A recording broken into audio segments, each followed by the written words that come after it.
సార్వత్రిక ఎన్నికల ఫలితాల కోసం సాగుతున్న నిరీక్షణ మరో 24 గంటల్లో ముగియనుంది. ఓటర్లు తమ తీర్పును ఇప్పటికే ఓటుతో చెప్పేశారు. ఆ తీర్పు ఎటువైపు అన్న ఉత్కంఠ మాత్రం 20 రోజులుగా ఇటు జనంలోనూ అటు రాజకీయ వర్గాల్లోనూ కనిపిస్తోంది. అయితే గత 2019 ఎన్నికల ఫలితాలు ఏ విధంగా ఉన్నాయి, తాజాగా వచ్చిన ఎగ్జిట్ పోల్స్ ఏమంటున్నాయి, అదే విధంగా రేపటి ఫలితాలపై రాష్ట్ర వ్యాప్తంగా ఎటువంటి చర్చ జరుగుతుందనే విషయంపై మా ప్రతినిధులు సాంబశివరావు, మహిద్, చైతన్యలు మరిన్ని వివరాలు అందిస్తారు. సింహపురి ఓటర్లు ఎవరిపై గర్జించారు, ఎవరిని దగ్గరికి చేర్చుకున్నారు? మరికొన్ని గంటల్లోనే సార్వత్రిక ఎన్నికలకు సంబంధించిన ఎన్నికల కౌంటింగ్ జరగబోతున్న నేపథ్యంలో నెల్లూరు జిల్లా వ్యాప్తంగా ఓటర్లు ఏ నలుగురు గెలిచినా ఇదే చర్చ. ఈసారి ఎవరు గెలిచే అవకాశం ఉంది, ఏ ప్రభుత్వం ఏర్పడబోతుంది, మా ఎమ్మెల్యే గెలుస్తారా లేదా, ఇటు పందాలు కూడా కాస్తున్నారు. అయితే ఈ నేపథ్యంలో గత ఎన్నికల్లో 2019 ఎన్నికల్లో ఎగ్జిట్ పోల్ ఏం చెప్పాయి, ఈ ఎన్నికల్లో ఎగ్జిట్ పోల్స్ ఏం చెప్పాయి అనేటువంటి ఒక్కసారి మనం పరిశీలించినట్లయితే గత ఎన్నికల్లో 2019 ఎన్నికల్లో ప్రతి ఒక్క సర్వే వైఎస్ఆర్ కాంగ్రెస్ పార్టీ గెలవబోతుంది, ఢంకా బజాయిస్తుందని చెప్పి ప్రతి సర్వే చెప్పింది. అదేవిధంగా నెల్లూరు జిల్లా వ్యాప్తంగా చూసుకున్నట్లయితే ఈసారి 10 క్లీన్ స్వీప్ చేస్తుందని చెప్పి 2019 ఎన్నికల్లో చాలా సర్వేలు వెల్లడించాయి. అదేవిధంగా కడప తర్వాత నెల్లూరు జిల్లానే ఆధిక్యంలో ఉంటుందని చెప్పి వైసీపీ శ్రేణులు కూడా అంచనా వేశారు.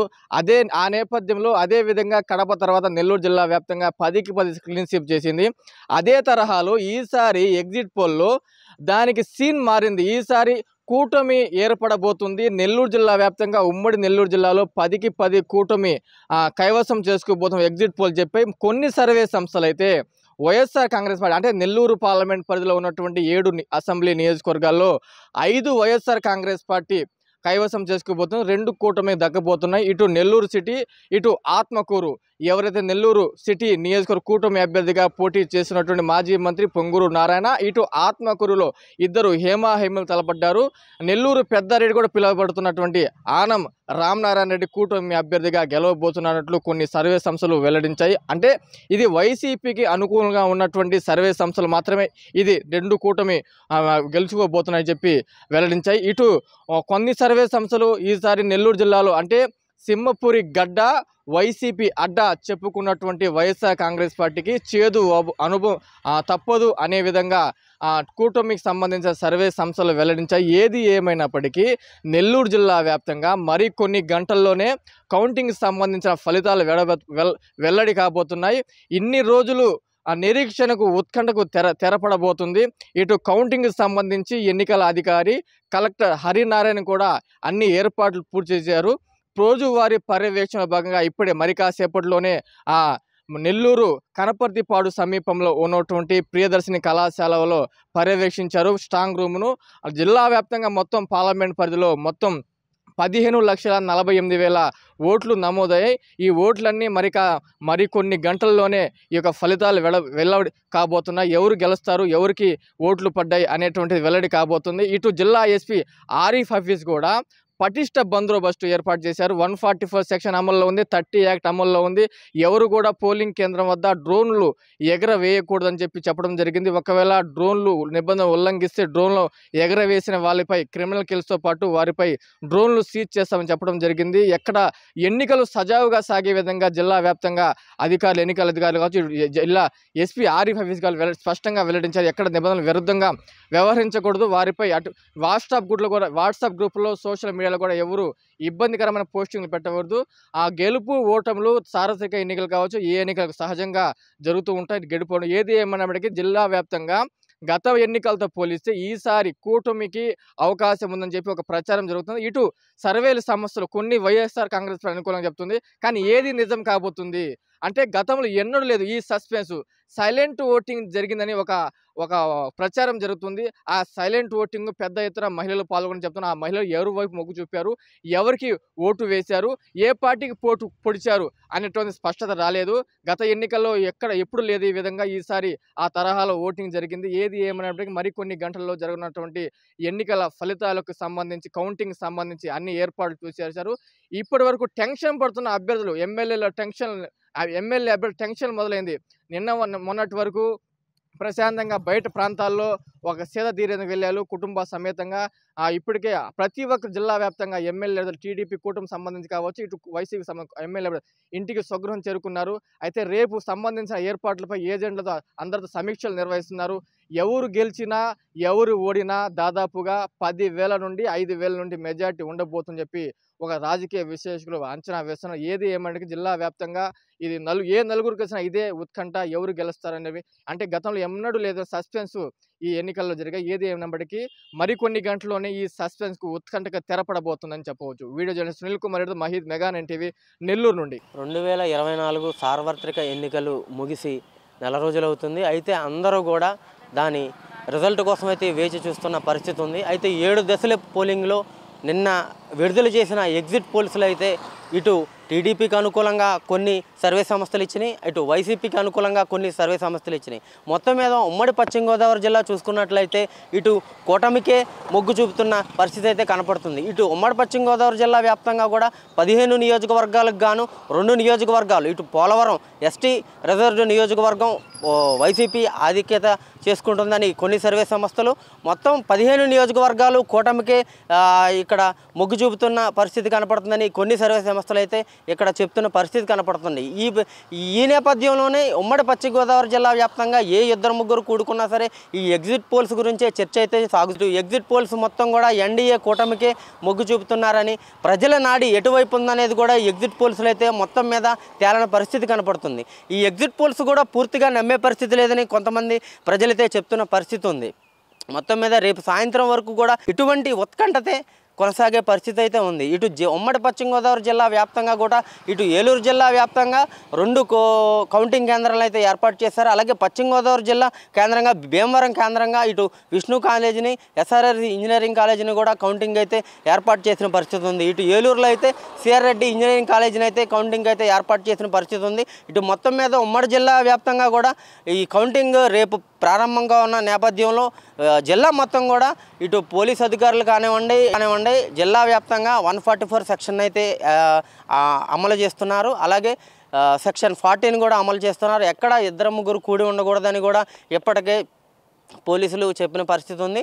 అలాగే ఇప్పటికే అన్ని నియోజకవర్గాల్లో కూడా మాక్ డ్రిల్ కానివ్వండి, ఎటువంటి అవాంఛనీయ సంఘటనలు జరగకుండా కూడా మొత్తం పోలీసులు అయితే గట్టి బందోబస్తు అయితే ఏర్పాటు చేశారు. అలాగే ఎటువంటి ఇప్పుడు పోలింగ్ రోజు జరిగిన అల్లర్లు కానివ్వండి, అంటే ఉమ్మడి పశ్చిమ గోదావరి జిల్లా ఎటువంటి చిన్న విధ్వంసాలే జరిగినాయి. అప్పటికి కూడా ఎటువంటి అల్లర్లు కౌంటింగ్ రోజున జరగకుండా, రేపు కౌంటింగ్ జరిగే నేపథ్యంలో ఎటువంటి అల్లర్లు జరగకుండా గట్టి బందోబస్తునైతే ఏర్పాటు చేశారు. అలాగే కౌంటింగ్ కేంద్రాల వద్ద కూడా 100 మీటర్ల దూరం వరకు కూడా ఎటువంటి ఎవరిని కూడా అక్కడికైతే ఎంటర్ కాకుండా బందోబస్తును అయితే ఏర్పాటు చేశారు. అలాగే కౌంటింగ్ కేంద్రాల్లోకి వెళ్ళే ఏజెంట్లు ఎవరైతే ఉన్నారో వాళ్ళందరూ కూడా ముందు రోజు నుంచే ఆల్కహాల్ తీసుకోకుండా ఆ కౌంటింగ్ కేంద్రాలకి వెళ్ళే నేపథ్యంలో గంట ముందు వారికి ఆల్కహాల్ టెస్ట్ కూడా చేస్తారు. ముందు రోజు ఆల్కహాల్ తీసుకున్నట్లయితే కౌంటింగ్ కేంద్రాల్లోకి అయితే అనుమతించే పరిస్థితి లేదని ఇప్పటికే అధికారులు అయితే, జిల్లా కలెక్టర్లు అయితే స్పష్టమైన ఆదేశాలు అయితే ఏర్పాటు చేసిన పరిస్థితి ఉంది. కానీ ఉమ్మడి పశ్చిమ గోదావరి జిల్లా వ్యాప్తంగా 15 నియోజకవర్గాల్లో కూడా ఇటు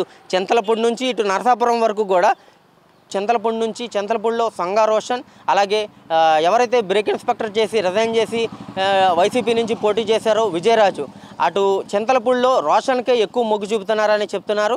అలాగే పోలవరం నియోజకవర్గానికి సంబంధించి ఎస్టీ నియోజకవర్గం తెల్లం బాలరాజు అయితే ఉన్నారు. అయితే ఈసారి తెల్లం బాలరాజుకి ఇవ్వకుండా తన భార్యకి రాజ్యలక్ష్మికి అయితే టికెట్ని అయితే ఇచ్చారు. అలాగే కూటమి అభ్యర్థికి సంబంధించి టీడీపీ నుంచి కాకుండా కూటమి అభ్యర్థి చిర్రి బాలరాజుకి అయితే ఇచ్చారు. అయితే చిర్రి బాలరాజుకి అయితే అక్కడ కొంత అయితే ఓటింగ్ లేదు, తెల్లం బాలరాజుకే ప్రజలు మొగ్గు చూపుతున్నారని ఇక్కడైతే కనపడుతుంది. అలాగే నిడదవోలుకు సంబంధించి నిడదవోలు నియోజకవర్గంలో గతంలో చేసిన సిట్టింగ్ ఎమ్మెల్యే శ్రీనివాస్ నాయుడు, అలాగే కందులు దుర్గేష్ రాజమండ్రి రూరల్ నియోజకవర్గం నుంచి తీసుకొచ్చి అక్కడ పోటీ చేయించారు. అక్కడైతే కొంత వైసీపీకి ఫేవర్గా ఉన్నట్టు తెలుస్తుంది. ఇటు ఏలూరు నియోజకవర్గం నుంచి సిట్టింగ్ ఎమ్మెల్యే ఆలనాయని, అలాగే మాజీ ఎమ్మెల్యే బడేటి కోటారామరావు తమ్ముడు బడేటి చంటికి అయితే రాధాకృష్ణకి అయితే ఏలూరులో కూటమి అభ్యర్థిగా అయితే నించోబెట్టారు. అయితే వీళ్ళిద్దరిలో కూడా ఇటు ఈయనైతే ఉప ముఖ్యమంత్రి చేశారు వైసీపీ తరఫు నుంచి, అలాగే ఈయనైతే కొత్తగా వచ్చిన అభ్యర్థి టీడీపీ నుంచి. ఇటు వీళ్ళిద్దరి మధ్య కూడా ఎవరికి ఏలూరు ప్రజలైతే మొగ్గు చూపరైన పరిస్థితి అయితే ఇప్పటివరకు తెలియని పరిస్థితి ఉంది. మొత్తం మీద నిన్న రిలీజ్ అయిన ఎగ్జిట్ పోల్స్లో ఏ పార్టీకి అనువుగా ఉన్న వాళ్ళు ఆ పార్టీకి అయితే ఎగ్జిట్ పోల్స్ని అయితే ఇచ్చిన పరిస్థితి అయితే ఉంది. మొత్తం మీద ఉమ్మడి గోదావరి జిల్లా వ్యాప్తంగా కూడా 86% ఓటింగ్ అయితే పెరిగిన పరిస్థితి ఉంది. మహిళలందరూ కూడా సైలెంట్ ఓటింగ్ వేశారని కూడా చెప్తున్న పరిస్థితి ఉంది. ఈ సైలెంట్గా వేసిన ఓటింగ్ పర్సంటేజు ఏ పార్టీకి వెళ్ళింది అనేది కూడా ఇప్పటివరకు ఎవరికి తెలియని పరిస్థితి.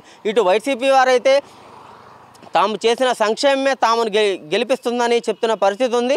అలాగే టీడీపీ వారైతే ఎన్డీఏ కూటమి ఏదైతే ఉందో వారందరూ కూడా ప్రభుత్వం మీద ఏదైతే ఓటింగ్ పర్సెంట్ పెరిగిందో అదంతా కూడా ప్రభుత్వం మీద యాంటీ ఓటింగ్ అని కూడా వారైతే చెప్తున్న పరిస్థితి ఉంది. మొత్తం మీద ఈ ఓటింగ్ క్రమం ఇటు సర్వే సంస్థలు నిర్వహించినప్పటికీ ఎవరైతే ఇప్పుడు ఎగ్జిట్ పోల్స్ గురించి ఈ జిల్లా వ్యాప్తంగా ఎవరైతే రాజకీయ విశ్లేషణ కానివ్వండి ఎవరిద్దరు ముగ్గురు ఉన్నా సరే ఇదే చర్చ నడుస్తుంది. మొత్తం దీని అంతటికే కూడా రేపు సాయంత్రం వరకు కూడా ఉత్కంఠం అయితే కొనసాగే పరిస్థితి అయితే ఉంది. ఇటు అభ్యర్థుల్లో కానివ్వండి అభ్యర్థులు కార్యకర్తలు నాయకులు అందరిలో కూడా అదే పరిస్థితి అయితే కానివ్వండి. కానీ రేపు ఉదయం నుంచి 6 గంటల నుంచి రేపు అయితే ఈ ఓటింగ్ లెక్కింపు అయితే ప్రారంభం కానుంది. ఈ లెక్కింపు కార్యక్రమానికి జిల్లా అధికారులు ఎస్పీ గారు కానివ్వండి ఇటు కలెక్టర్ అయితే మొత్తం పూర్తి ఏర్పాట్లు అయితే చేశారు. ఇటు ఇవాళ నుంచి కూడా అలాగే ఈ అభ్యర్థులు కౌంటింగ్ ఏజెంట్లకు కానివ్వండి మొత్తం వీటిలన్నిటికి కూడా భారీ పటిష్టమైన భద్రతను ఏర్పాటు చేశారు. ఈ మద్యం షాపులను కూడా అలాగే ఇవాళ నుంచి ఎల్లుండి వరకు కూడా మూసేసిన పరిస్థితి ఉంది. మొత్తం మీద ఓట్ల లెక్కింపుకి అధికారులు అయితే జిల్లా యంత్రాంగం మొత్తం కూడా ప్రిపేర్ అయి ఉన్నారని చెప్పే పరిస్థితి అయితే ఉంది. కేర్ పర్సన్ ప్రదీప్తో చైతన్య, మెగా 9 టీవీ, ఉమ్మడి పశ్చిమ గోదావరి జిల్లా నుంచి. గత నెల 13వ తేదీన ఈవీఎంలలో నిక్షిప్తమైన ప్రజాప్రతినిధులుగా ఎవరైతే పోటీ చేశారో వారి భవిష్యత్తు మరికొద్ది గంటల్లో తేలనుంది. ఉమ్మడి తూర్పుగోదావరి జిల్లా వ్యాప్తంగా 19 శాసనసభ నియోజకవర్గాలు ఉన్నాయి. అయితే ఇందులో పరిశీలిస్తే కాకినాడ జిల్లాలో 7 నియోజకవర్గాలు ఉన్నాయి. రాజమండ్రికి సంబంధించి అంటే తూర్పుగోదావరి జిల్లాలో 4 నియోజకవర్గాలు మాత్రమే వస్తాయి. మిగతా 3 పశ్చిమ గోదావరికి వెళ్తే అది 7, ఇది 4, 11 అయింది. అదేవిధంగా కోనసీమ అంబేద్కర్ జిల్లాలో 7 నియోజకవర్గాలు 18, దీంతో పాటు మన్యం జిల్లాలో రంపచోడవరం ఈ 19 నియోజకవర్గాలకు సంబంధించి ఎక్కడికెక్కడ కౌంటింగ్ ఏర్పాటు పూర్తి చేశారు. కాకినాడ పార్లమెంటుకు సంబంధించి కాకినాడ జేఎన్టీలో జరుగుతాయి. అదేవిధంగా రాజమండ్రి 4, అటు పశ్చిమ గోదావరి వచ్చిన 3 కలిపి రాజమండ్రి అన్నయ్య యూనివర్సిటీలో ఏర్పాటు చేయడం జరిగింది. కోనసీమకు సంబంధించి అమలాపురంలో కౌంటింగ్ ఏర్పాట్ల ప్రక్రియ జరుగుతుంది. 3 జిల్లాల ఎస్పీలు 3 జిల్లాల కలెక్టర్లు కూడా పూర్తి స్థాయిలో బందోబస్తు, అదేవిధంగా ఈవీఎంల పటిష్టత, ఏజెంట్లకు శిక్షణ, ముఖ్యంగా కౌంటింగ్ లో పాల్గొనే ఎవరైతే అధ్యాపకులు కానీ ఉపాధ్యాయులు కానీ ఇతర సిబ్బంది ఉన్నారో వాళ్ళందరికీ కూడా ట్రైనింగ్ ఇవ్వడం జరిగింది. కేవలం కొన్ని గంటల్లోనే ఎన్ని రోజుల నుంచి అంటే దాదాపుగా 56 రోజుల నుంచి ఎన్నికలు డేట్ ప్రకటించినప్పటి నుంచి 56 రోజులు ఎన్నికలకి అయింది. మళ్ళీ 3 వారాలు కౌంటింగ్ ఉంది. ఈ సమయం అంతా పరిశీలిస్తే కూడా అభ్యర్థులు బిక్కుమంటూ గడుస్తున్నారు. ఎప్పుడైతే 1వ తేదీ సాయంత్రం వచ్చిందో ఆ రోజు నుంచి ఎగ్జిట్ పోల్స్ కు సంబంధించి బయటకు వచ్చిన తర్వాత పెద్ద ఎత్తున పందాలు కాస్తారు. గోదావరి జిల్లాలో ప్రజలకు పందాలు వేయడం బాగా అలవాటు. కోటి పందాలు కావచ్చు, పేకడు కావచ్చు, లేకపోతే ఇతర జూదం కావచ్చు, గుండాడు కావచ్చు, అదేవిధంగా క్రికెట్ మీద పందాలు కాస్తారు. ప్రస్తుతం రాజకీయ నాయకులకు సంబంధించి పందాలు కాస్తున్నారు. కాకినాడ జిల్లాకు సంబంధించితే పిఠాపురం పెద్ద ఎత్తున పందాలు జరిగాయి. తర్వాత కాకినాడ సిటీ, కాకినాడ రూరల్ మీద పందాలు జరిగాయి. కోనసీమ జిల్లాకు సంబంధిస్తే ముఖ్యంగా ముమ్మడివరం నియోజకవర్గం మీద కానీ అమలాపురం నియోజకవర్గం మీద కూడా ముఖ్యంగా రామచంద్రపురం నియోజకవర్గం మీద పందాలు కాశారు. తూర్పుగోదావరి జిల్లాకు సంబంధించి రాజమండ్రి సిటీ, రూరల్ కూడా చాలా కీలకమైనది. అక్కడి నుంచి పందాలు కాయడం జరిగింది. మొత్తం మీద ఒక్క ఉమ్మడి తూర్పుగోదావరి జిల్లాలోనే 500 కోట్ల రూపాయల మేర పందాలు జరిగినట్లుగా ఒక అంచనా. దీనికి తోడు పవన్ కళ్యాణ్ విషయానికి వస్తే పందాలు మాత్రం మరింత రెట్టింపు జరిగాయి. పవన్ కళ్యాణ్ గెలిస్తే ₹1,00,000 ఇవ్వాలి. ఆమె మీద పోటీ చేసిన వంగ గీత గెలిస్తే 2 లక్షలు ఇస్తారన్న స్థాయిలో పందాలు జరుపుకున్నారు. అదేవిధంగా పోటీ చేసిన అభ్యర్థులు ఆలయాలను సందర్శించి పూజలు చేయడం జరిగింది. చాలా మంది అన్నవరం, తిరుపతి, శ్రీశైలం, సింహాచలం, అదేవిధంగా ఉమ్మడి తూర్పుగోదావరి జిల్లాలో ప్రసిద్ధిగాంచిన కాండ్రకోట, తెలుగులమ్మ లావా, పెద్దాపురం, మరిడమ్మ ఇలాంటి ఆలయాల్లో దర్శనాలు చేసుకుని తాము విజయం సాధించాలంటే మొక్కున్నారు. ఎంతమంది పోటీ చేసినప్పటికీ గెలిచేది ఒకరికి కాబట్టి ఒక్కరికి మాత్రమే విజయం దక్కుతుంది. వారికి మాత్రమే దేవుడు ఆశీస్సులు ఉన్నట్టుగా వారు భావిస్తారు. ఉమ్మడి తూర్పుగోదావరి జిల్లాకు సంబంధించి 3 ఎస్పీలు, 3 కలెక్టర్లు, 3 జాయింట్ కలెక్టర్లు, 3 డిఆర్ఓలు, వీళ్ళు కాకుండా దాదాపు 15 మంది వరకు వ్యయ పరిశీలకులు, ఎన్నికల పరిశీలకులు, పోలీసు పరిశీలకులు ఇలా లెక్క చూస్తే దాదాపుగా 100 మంది వరకు అధికారులు ఎక్కడికెక్కడ బందోబస్తు ఏర్పాటు చేయడం జరిగింది. ముఖ్యంగా ఈవీఎంల దగ్గర ఎలాంటి గోల్మాలు జరగకుండా గట్టి భద్రతా చర్యలు తీసుకున్నారు. ఏదైతే సజ్జల రామకృష్ణారెడ్డి మాట్లాడినట్టుగా ఒక వాయిస్ బయటకు వచ్చిందో కౌంటింగ్ దగ్గర గొడవలు చేయాలి, ఎటువంటి పరిస్థితుల్లో ఏదైతే కామ్గా ఉండారో వాళ్ళు మాకు వద్దని చెప్పిన తర్వాత దాని మీద ఆయనపై తాడేపల్లి పోలీసులు కేసు పెట్టడం కూడా జరిగింది. ఇలాంటి నేపథ్యంలో కూడా పోలీసులు గట్టి చర్యలు తీసుకుంటారు. ఎవరైతే ఏజెంట్ల గురించి నియమించారో వాళ్ళ మీద ఎలాంటి పోలీసు కేసులు లేని వారిని మాత్రమే పెట్టుకోవాలని ఆదేశించడం జరిగింది. ఏజెంట్కి ఇచ్చినప్పుడు పోలీస్ స్టేషన్లో కేసులు ఇవ్వని సర్టిఫికేట్ కూడా అడగడం జరిగింది.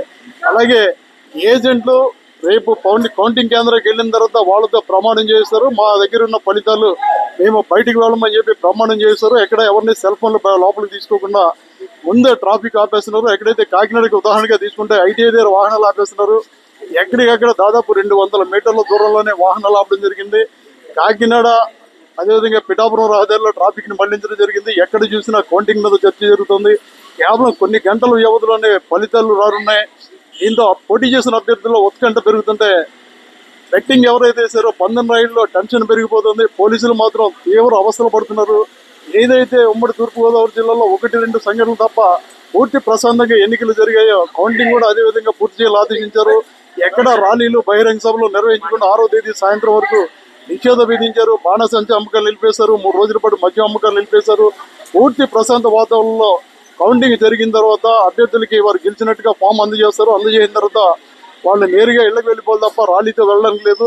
ఎలాంటి ర్యాలీలు తీసుకోవాలన్నా 6వ తేదీ తర్వాత పర్మిషన్ తీసుకుని అప్పుడు ర్యాలీలు కానీ బహిరంగ సభ కానీ పెట్టుకోవాలి. కాకినే ఇప్పటికే విదేశాల నుంచి వచ్చిన వారు కావచ్చు, ఇతర ప్రాంతాలకు చెందిన వారు కావచ్చు, పెద్ద ఎత్తున పిఠాపురంలో బస్ చేశారు.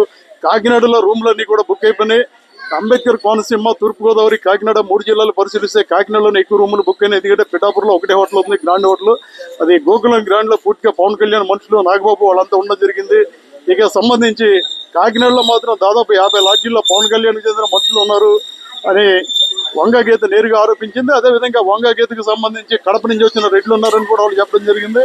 ఇది ఉమ్మడి తూర్పుగోదావరి జిల్లాలో స్ట్రాంగ్ రూములకు సంబంధించిన వివరాలు. Back to studio.